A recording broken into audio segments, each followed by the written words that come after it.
children. Maybe we'll learn more about that at a later date. On Monday, August 4th, Gary Cider Sr. signed a signature. Think of a signature at the bottom of a page, still wet, while the building above it was already on fire. On Monday, August 4th, Gary Cider Sr. signed a signature bond. His handwriting was barely legible. The document said he owed $300 and if he ran. But the county had already decided he wasn't going anywhere. Such as showing up for all of his court appearances. And he has to wear a GPS monitoring bracelet at the expense of the state. Gary Cider Sr.'s lawyer. Before we go deeper into what the documents actually show, make sure you're subscribed to True Crime Court, because we don't just cover the story, we follow the evidence. Gary Cider Sr.'s lawyer, Dorian Bound, raised issues about whether his client could understand the charges he faces. He also raised concerns about his client's mental state and mental capacity. Obviously understood a person greeting him, but again, as I noted in my motion, he definitely had some confusion about the process, about what was going on. He had an inability to discuss with any sort of sophistication the legal process, what everyone's roles were, which again, as I've said in here and elsewhere, competency is a bedrock. He obviously understood a person greeting him. That you did know what you were doing was wrong. As I noted in my motion, he definitely had some confusion about the process, about what was going on. He had an inability to discuss with any sort of sophistication the legal process, what everyone's roles were. Competency, Bound explained, is a bedrock precondition to be able to move forward in any criminal case. But we don't know that that was And if you don't have that, they certainly you just weren't registered for homes. Is he a danger to the community? I would have suggested he's never been a danger to the community, and certainly in his present condition, he isn't. He is not dangerous. What I would consider him to be is a sad and sympathetic character, primarily because of his general level of confusion and both the mental health. At the same time, the lawyer argued his client wasn't a danger. I would have suggested he's never been a dangerous community, and certainly in his present condition he isn't. He is not dangerous. Instead, he described the 73-year-old grandfather as a sad and sympathetic character primarily because of his general level of confusion and the mental health and physical issues that I was sort of seeing. During the preliminary hearing and his behaviors and mannerisms there, where there was just a general lack of confusion, inability to hear very well, certainly mobility issues, and an inability to sort of in any way discuss with sophistication what was. But here's the contradictions. The same man who couldn't understand the legal process, who had an inability to sort of in any way discuss with sophistication what was going on around him, was released on his own signature. No cash, no bond, just a promise. The paperwork already knew. They're raising the issue of competency, though. So his attorney is saying, basically, I have concerns that Gary Sr., really can't assist me with his defense and isn't understanding the proceedings. And we all kind of saw it for ourselves during that first court appearance. Forensic psychiatrist Dr. Daniel Bober weighed in on the decision. They're raising the issue of competency, though. So his attorney is saying, basically, I have concerns that Gary Sr. really can't assist me with his defense and isn't understanding the proceedings. And we all saw it for ourselves during that first court appearance. Mental disease or defect, you're having him evaluated for potential insanity defense, yet we're releasing him. He's not a threat, but also he may not be competent.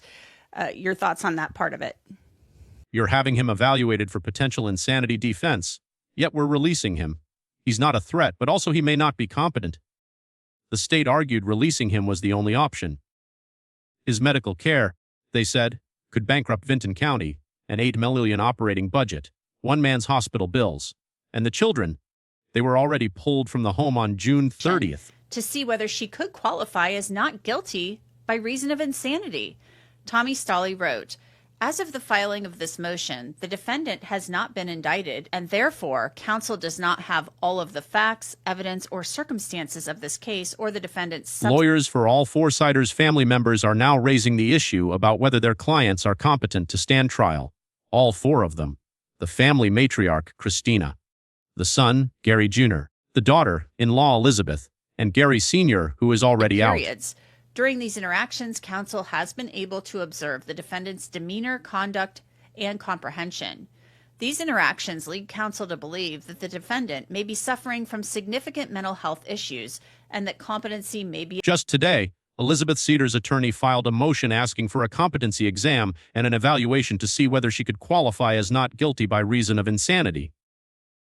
Attorney Tommy Stolly wrote, "As of the filing of this motion, the defendant has not been indicted, and therefore, counsel does not have all of the facts, evidence, or circumstances of this case or the defendant's subsequent arrest." Jackson County areas. So what are your thoughts?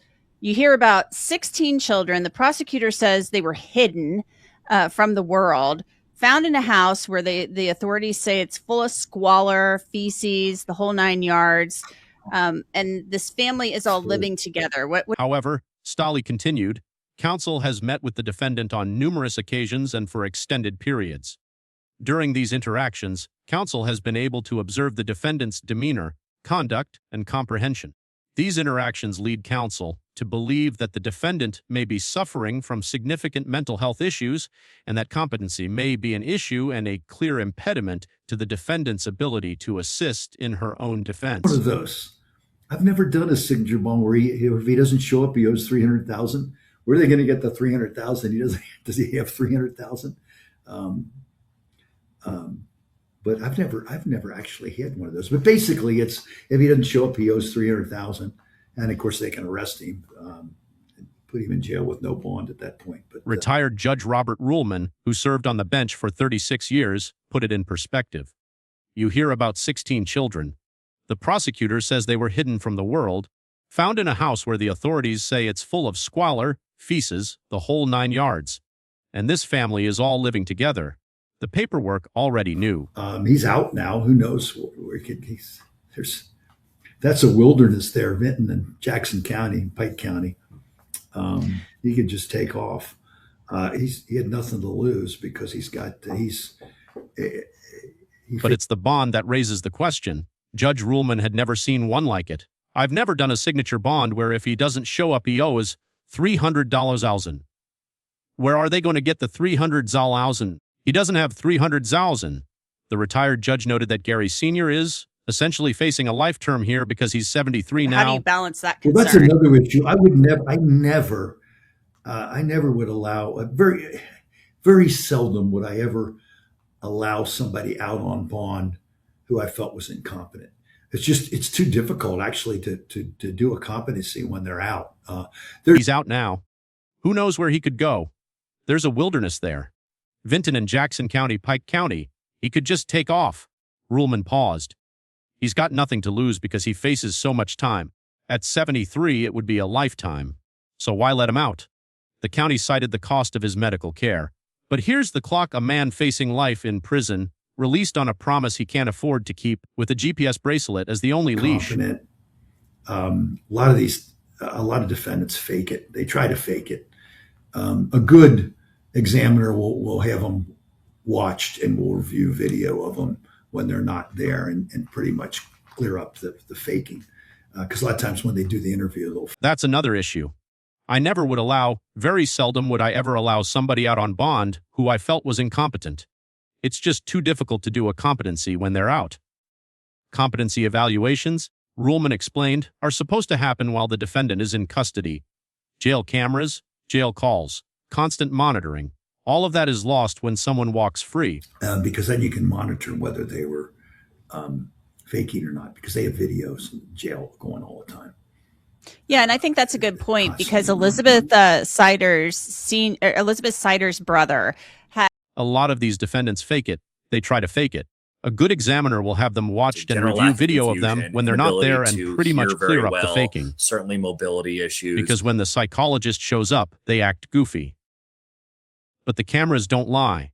They see how the defendant eats, how they talk to other inmates, how they act when they think no one is watching. It's a pretty serious case. They're all caught right there with these kids and not taking care of them.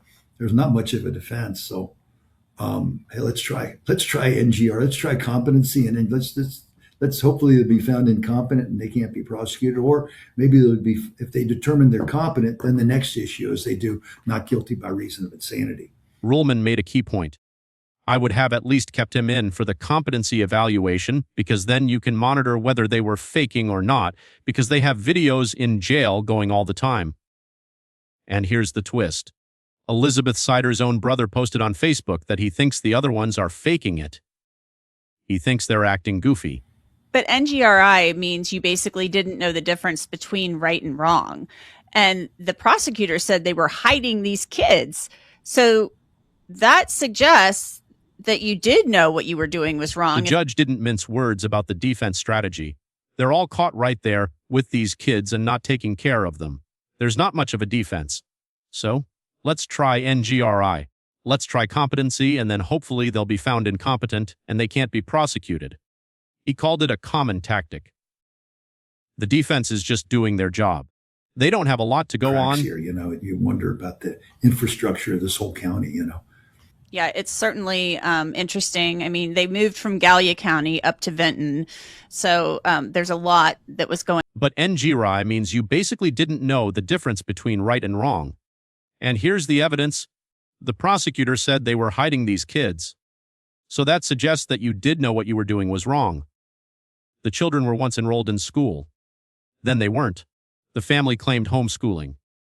But there were no records, no registration, no monitoring. So these criminals don't realize how they're constantly being monitored by the police and the prosecutor's office. We have full confessions on jail calls sometimes. They try to make up alibis. It's just amazing what comes through with jail calls. It's just, it's unbelievable. And then through the jail calls, they can tell, well, gosh, this person's obviously competent. And a lot of times they'll say, You wonder about the infrastructure of this whole county, Judge Ruleman said. The family moved from Gallia County up to Vinton, a county so poor it couldn't afford one man's hospital bills, a system so broken that a grandfather accused of hiding 16 children in squalor walked free because the county couldn't pay for his care. The paperwork already knew. So right now, 3 of the Ciders family members remain in the Southeast Ohio Regional Jail on a $300,000 bond. Only Gary Cider Sr. is out on that signature bond. And remember, we have a great app where you can review all of the documents. These criminals don't realize how they're constantly being monitored by the police and the prosecutor's office. We have full confessions on jail calls sometimes. They try to make up alibis. It's just amazing what comes through with jail calls. And then through the jail calls they can tell, well gosh, this person's obviously competent. Sometimes they even say it out loud, hey, I'm faking, I'm acting goofy.